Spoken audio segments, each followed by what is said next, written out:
I'm going to read the beginning of the sequel to Aristotle and Dante discover the secrets of the universe.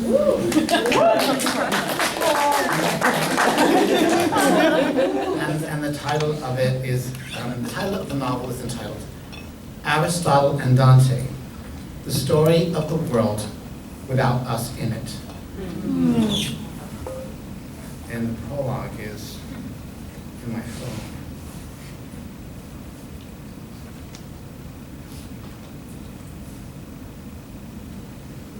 I can't.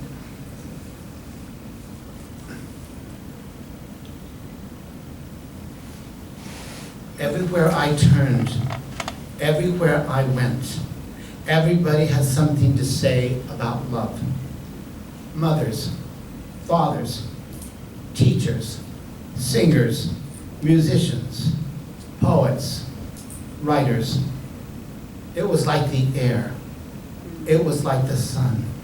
It was like the leaves on a tree in summer. It was like the rain that broke the drought. It was the soft sound of the water running through a stream. It was the crash of the waves.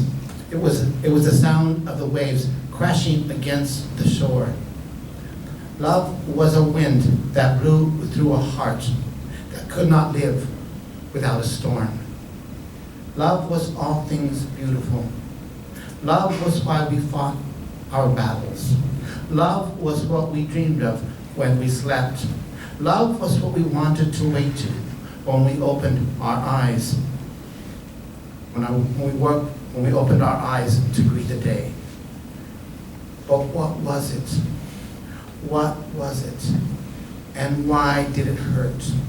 Why did all that beauty live in my heart as if it were a wound that would never heal?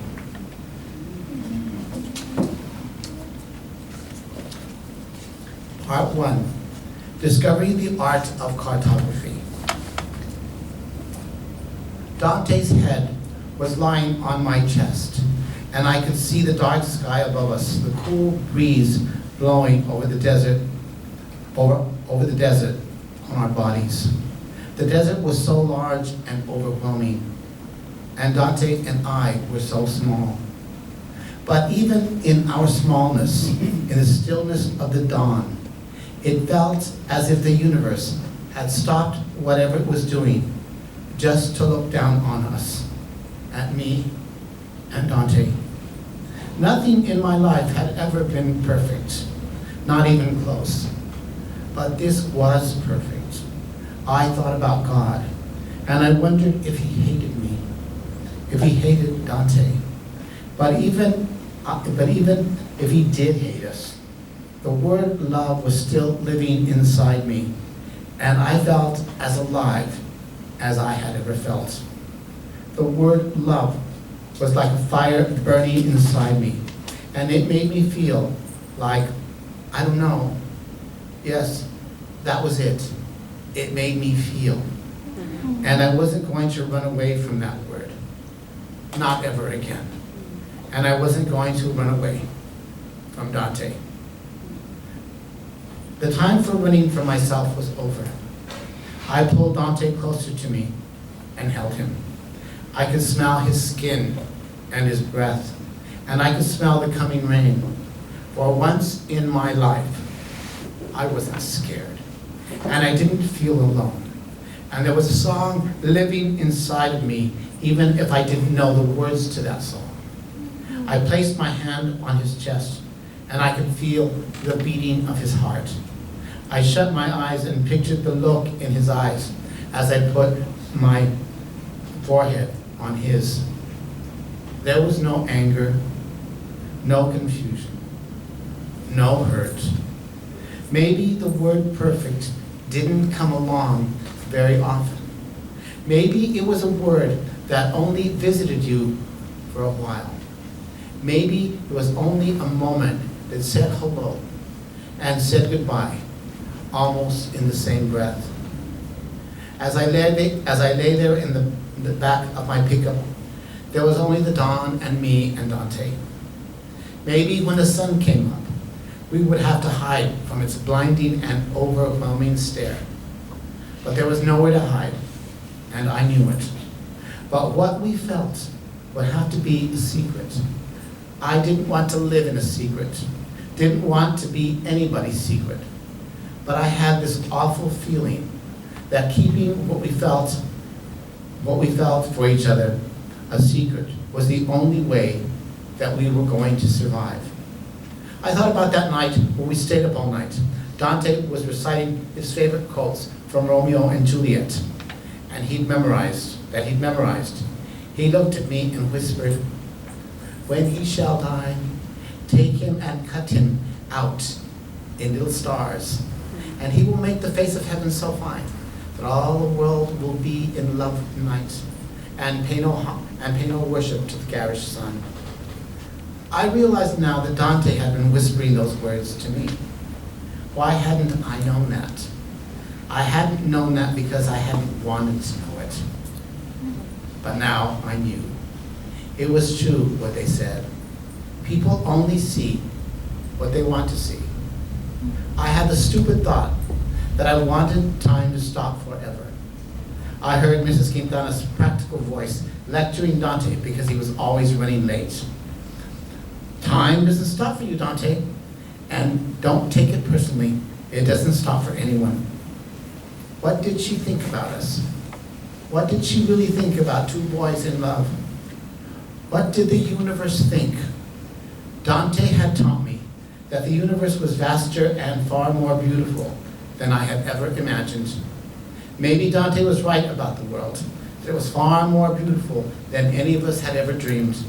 But the world we lived in was also far crueler than Dante could ever imagine. He believed the world was a garden with no weeds, but there were weeds everywhere around us, and those weeds littered the earth with an ugliness and a violence and a cruelty that threatened to choke out all that was kind and lovely. Lovely. That was a Dante word. I can still picture that afternoon when I first heard him utter that word. Boys did not utter words like lovely, but Dante didn't give a damn what words other boys used. Lovely. That was the word for Dante. That was the word for Dante and the world he imagined. No weeds in Dante's garden, but I knew they were there. Those damned weeds, and they were waiting for a chance to take over the garden that was Dante's mind, the garden that was Dante's heart. There was nothing hard in my Dante, and I knew that I had to be hard for both of us. What weapons did two boys who loved each other have? We were insignificant, and we didn't matter, even though we both had mothers who were as fierce and loyal as lions. There were people on the planet that would snuff us out as if we were no more than cigarette butts lying on the sidewalks, useless and dead. We were garbage. For a moment, I felt a rage shoot through me, and I felt strong in that rage.